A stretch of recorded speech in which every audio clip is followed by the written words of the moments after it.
역대상에서 말씀 받겠습니다. 14장 3절에서 7절. 다윗이 예루살렘에서 또 아내들을 취하여 또 자녀를 낳았으니 예루살렘에서 낳은 아들들의 이름은 삼무아와 소밥과 나단과 솔로몬과 이팔과 엘리수아와 엘벨렉과 노가와 네벡과 야비아와 엘리사마와 부엘야다와 엘리벨렛이었더라. 그래서 여기 보면 다윗이 한참 이제 복을 받고 하나님께서 또 일을 해주시고 가는 데마다 승리하고 그렇게 잘 나갈 때입니다. 그때 이제 더욱 하나님의 영광 돌리고 예배 성공하고 또 하나님 나라 확장하고 이래야 되는데, 그런데 뭘 하느냐면 아주 희한한 일을 하는 거야. 이 사람이 부인 숫자 늘리고 있는 거야. 부인들 숫자 늘려서 자식 낳았는데 세월을 이제 보내고 있는 겁니다.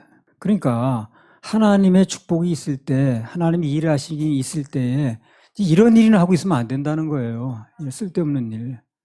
축복은 받는 것도 물론 중요합니다만 더 중요한 게 관리입니다. 관리. 관리를 할 줄 알아야 돼요. 사랑도 안 그래요? 사랑을 뭐 주고 또 받고 하는데 문제는 그 준 사랑을 관리를 할 줄 알아야지. 하나님의 큰 사랑을 받는 건데 다윗이 가는 데마다 이기게 하시고 조공들이 들어오게 만들고 이렇게 하잖아요. 하나님 일하셨을 때 더 예배 성공하고 해야 되는데 부인 자꾸 늘리는 거야. 아이도 많이 낳는 거야. 이제 똑같은 사건이 사무엘에 또 나오거든요. 5장 13절에서 16절. 다윗이 헤브론에서 올라온 후에 예루살렘에서 처첩들을 더 취하였으므로 아들과 딸들이 또 다윗에게서 나니 예루살렘에서 그에게서 난 자의 이름은 삼무아와 소밥과 나단과 솔로몬과 이팔과 엘리수아와 네벡과 야비아와 엘리사마와 엘야다와 엘리벨렛이었더라. 방금 역대상 14장과 같은 내용이거든요. 근데 그 하나님께서 왜 이런 말씀들을 중간중간 삽입해 놓으셨는가? 그 이유가 있겠죠. 그렇죠?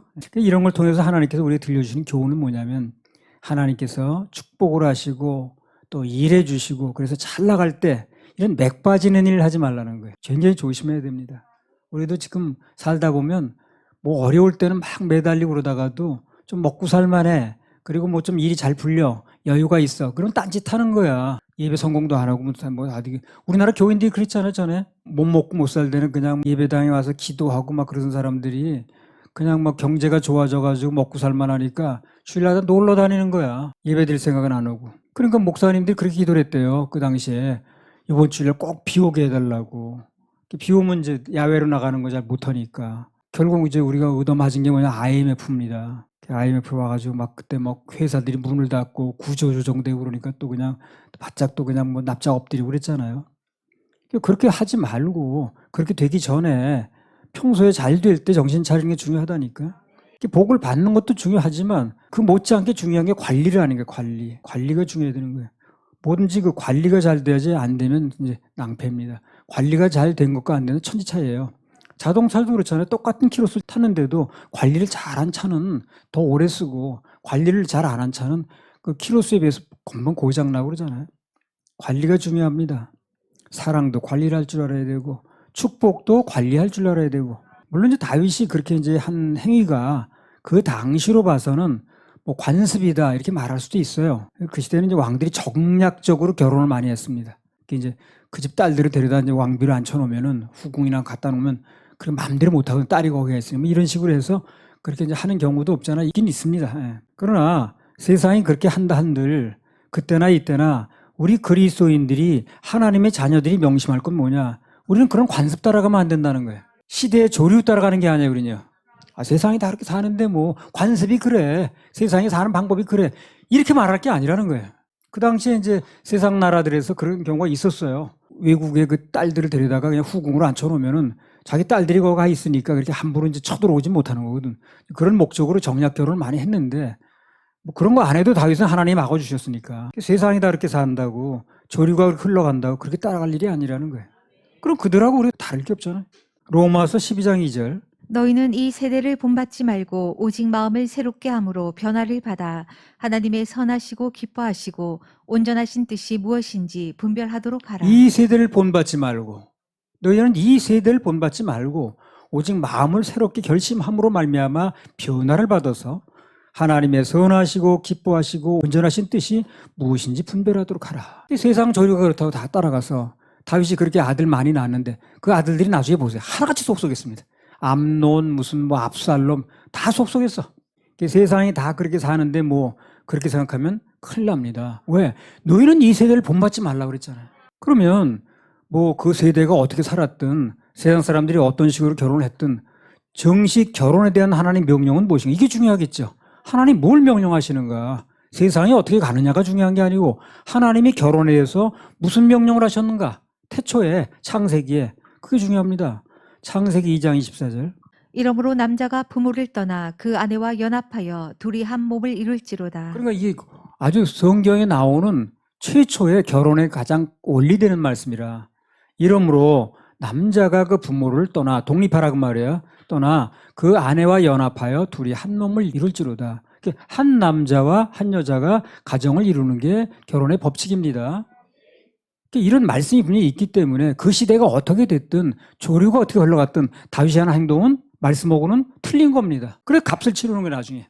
그때 낳은 아들들 때문에 얼마나 값을 치르는지 몰라요. 말라기 2장 15절.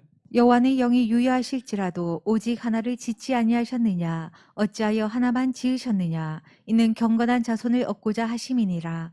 그러므로 내 심령을 삼가 지켜 어려서 취한 아내에게 괴사를 행치 말지니라. 그러니까 이제 이 말씀 가지고 이제 본다면 영이 여러 개가 있는 거예요. 하나님이 창조하시고자 할 때 영을 집어넣거든요. 그 영이 있다는 겁니다. 그 영이 유효하다는 건 영이 많이 있다는 거예요. 근데 그 중에 내 결혼 상대자가 될 영을 하나 선택한다는 거예요, 하나님께서. 그래서 하나를 짓지 않으셨느냐. 하나를 딱 결정해서 우리 붙여준다는 거죠. 그 영하고 살아 영이 맞는 거예요. 그래서 영이 많이 있을지라도 뭐 다른 사람을 위한 영이 있을지 모르지만 나에 대한 영은 하나를 짓는다는 거예요, 하나를. 어째 하나만 지으셨느냐. 그 이유는 경건한 자손을 얻고자 하기 위해서. 그러므로 내 심령을 삼가 지켜 어려서 취한 아내에게 괴사를 행치 말지니라. 이런 말씀은 왕이든 신하든 일반 백성이든 누구나 다 해당되는 겁니다, 이게. 난 왕이니까 세상이 다 그렇게 살지 않고 정략적으로 결혼하는 시대니까 이렇게 말하면 안 된다는 거예요. 그런 분들 다윗이 값을 치르는 걸 볼 때. 하나님의 원리는 일부 일처제입니다.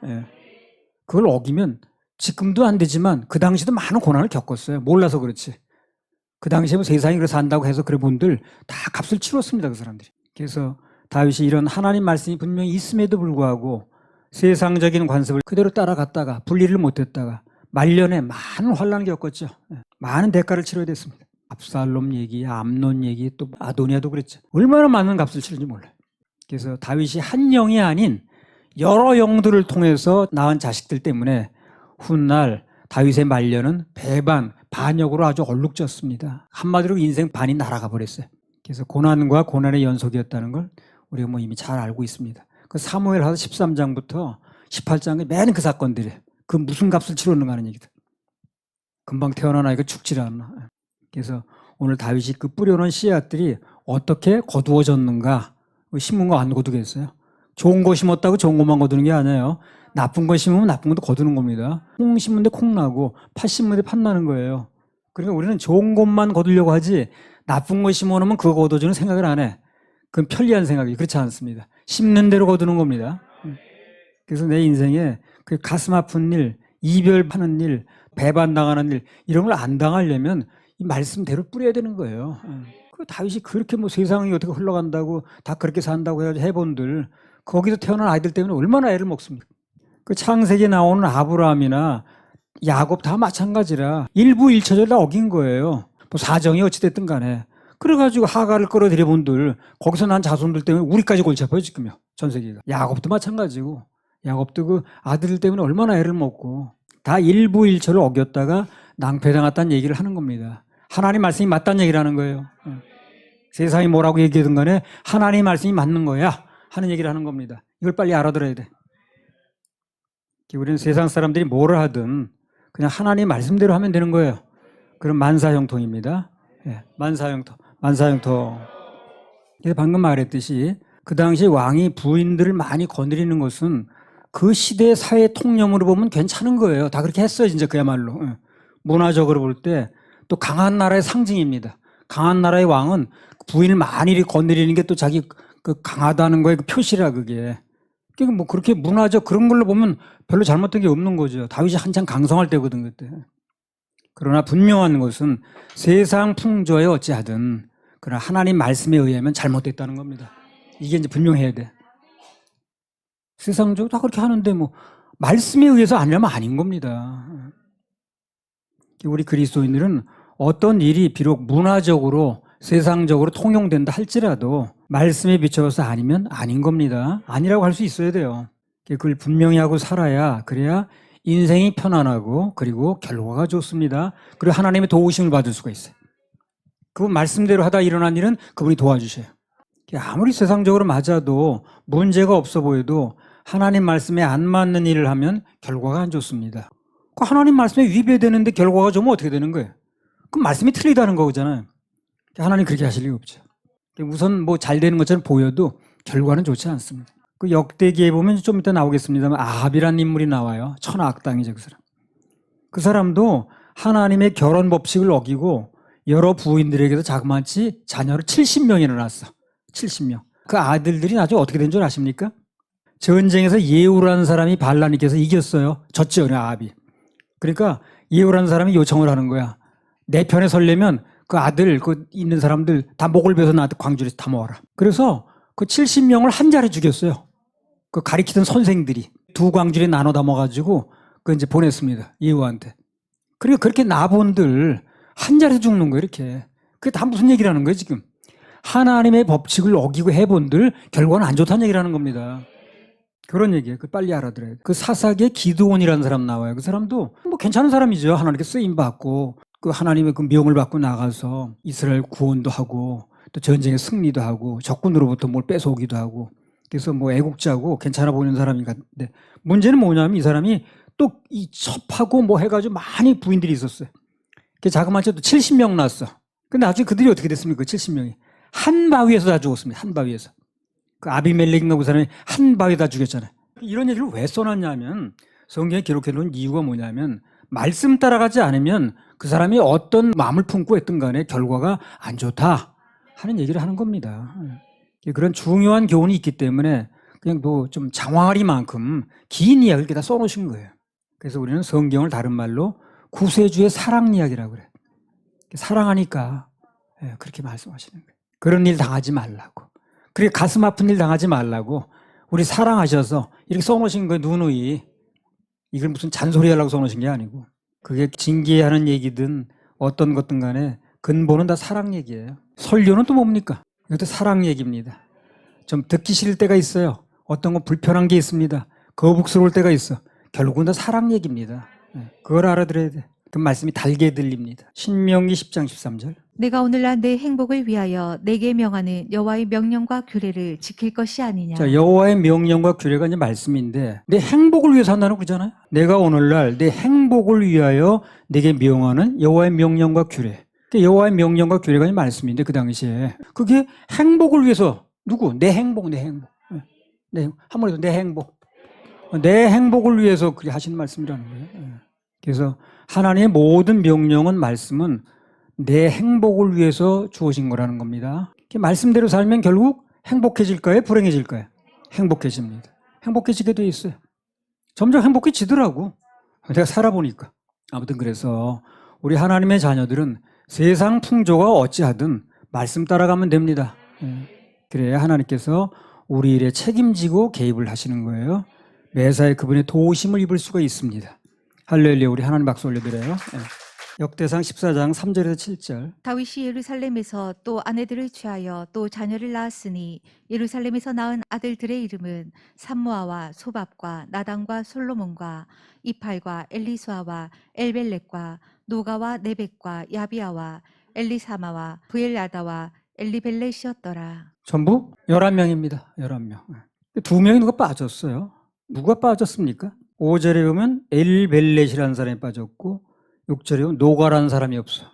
이 두 사람이 왜 빠졌는지 족보에서 성경에 뭐 자세히 기록된 게 아니라서 잘 모르겠습니다. 나도. 일찍 병으로 죽었는지 불의의 사고로 죽었는지.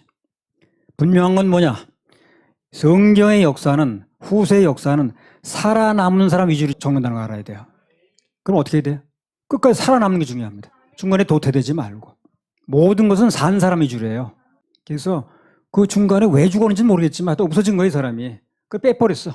그래서 후세의 역사는 살아남는 사람을 위주로 기록한다는 겁니다. 교통사고 조사를 내가 해봤잖아요. 경찰관 생활할 때. 어쩔 수 없이 산 사람 위주로 조사할 수밖에 없어요. 죽은 사람은 말이 없어. 산 사람은 뭐 저 사람 잘못했고 뭐 여기 끼어들었고 어쩌고 저쩌고 막 하는데 어쨌든 산 사람 위주로 조사할 수밖에 없더라고 이게. 죽은 사람 말을 못하니까. 어느 영화에서 그 나오잖아요. 뭐 황산벌인가 그 나오죠. 강한 자가 살아남는 게 아니라 살아남는 자가 강하다고 그랬잖아요. 예. 그 말이 참 일리 있는 거예요. 그래서 우리도 어찌하든 살아남아야 됩니다. 예. 예배 장소에 있어야 돼요. 예. 현재 형편이나 여건이 아무리 어려워도 십자가 바라보면서 견뎌야 됩니다. 참고 견뎌야 좋은 날이 왔을 때 누릴 수가 있어요. 같이 누릴 수 있어요. 없어지면 못 누리는 거예요. 자, 잔에다 한번 부어주려고 그러는 거예요. 부어주려고 하면 잔이 없어졌네. 그럼 땅에다 쏟아요. 다른 데 들고 있는 사람도 주는 거지.